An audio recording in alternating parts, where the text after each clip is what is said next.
ಚೌತಿಯ ಒಂದು ಶುಭ ಸಮಯದಲ್ಲಿ ಗಣೇಶನನ್ನು ಕೂರಿಸುವ ಪೂರ್ವದಲ್ಲಿ ಫಲಾವಳಿ ಹೇಳ್ತಕ್ಕಂಥದ್ದನ್ನು ಕಟ್ಟುವಂತಹ ಸಂಪ್ರದಾಯ ಇರತಕ್ಕಂತಹದ್ದು.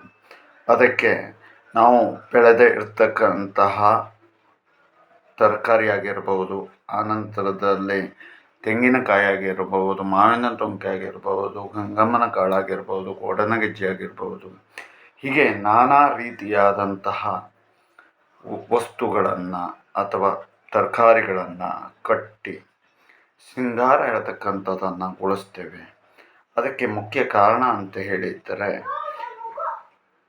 ಅದು ಆಹಾರವಾಗಿ ನಮಗೆ ಸದಾ ಕಾಲವೂ ಕೂಡ ಒಳಿತನ್ನು ಉಂಟು ಮಾಡಿಕೊಡಲಿ ಮತ್ತು ಬೆಳೆ ಪ್ರತಿಯೊಂದು ಕೂಡ ಸಮೃದ್ಧಿಯನ್ನು ಹೊಂದಲಿ ಅಂತಕ್ಕಂಥದ್ದು ಒಂದೆಡೆಯಿಂದ. ಆದರೆ ಇನ್ನೊಂದು ಎಡೆಯಿಂದ ವಿಶೇಷವಾಗಿ ತುಂಬ ಜನರಿಗೆ ಗೊತ್ತಿರಲಿಕ್ಕಿಲ್ಲ, ಇದು ಚಕ್ರ ಕಂಜಿಕಾಯಿ ಅಂತ ಹೇಳುವುದಾಗಿ ಕರಿತೇವೆ. ಇದು ಗಣೇಶನಿಗೆ ತುಂಬಾ ಪ್ರಿಯವಾಗಿರ್ತಕ್ಕಂಥದ್ದು.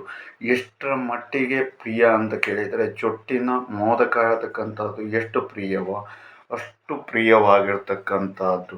ಇದು ಒಳಗಡೆಯಲ್ಲಿ ಈ ರೀತಿಯಲ್ಲಿ ಇರ್ತಕ್ಕಂಥದ್ದು. ಇದು ತುಂಬಾ ಸಿಹಿಯಾಗಿ ಇರತಕ್ಕಂಥದ್ದಾಗಿರ್ತದೆ ಮತ್ತು ಅಷ್ಟೇ ಅಲ್ಲದೆ ಸ್ವಲ್ಪ ಚೊಗರು, ಆನಂತರ ಹುಳಿ ಅಂಶ ಸ್ವಲ್ಪ ಪ್ರಮಾಣದಲ್ಲಿ ಇರತಕ್ಕಂಥದ್ದು.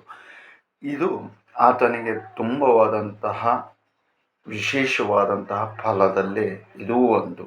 ಹಾಗಾಗಿ ಇಂತಹ ಫಲವನ್ನು ಆತನಿಗೆ ನೈವೇದ್ಯದ ರೂಪದಲ್ಲಿಯೂ ಮತ್ತು ಸಮೃದ್ಧಿಯ ರೀತಿಯಲ್ಲಿಯೂ ನಾವು ಮಾಡಿಕೊಂಡಾಗ ನಮ್ಮ ಮನೆ ಹೇಳ್ತಕ್ಕಂಥದ್ದು ಅಭಿವೃದ್ಧಿ ಆಗ್ತದೆ ಮತ್ತು ಬಂದಂತಹ 4 ಜನರಿಗೂ ಕೂಡ ನಾವು ಆಹಾರವನ್ನು ನೀಡಲಿಕ್ಕೆ ಸಮೃದ್ಧತೆಯಿಂದ ಸದಾ ಕಾಲವೂ ಕೂಡ ಆತನ ಅನುಗ್ರಹದಿಂದಾಗಿ ಬೆಳೆ ಬೇಸಾಯ ಇತ್ಯಾದಿ ಎಲ್ಲದರಲ್ಲೂ ಕೂಡ ಶುಭವಾದಂಥ ಫಲ ಉಂಟಾಗ್ತದೆ.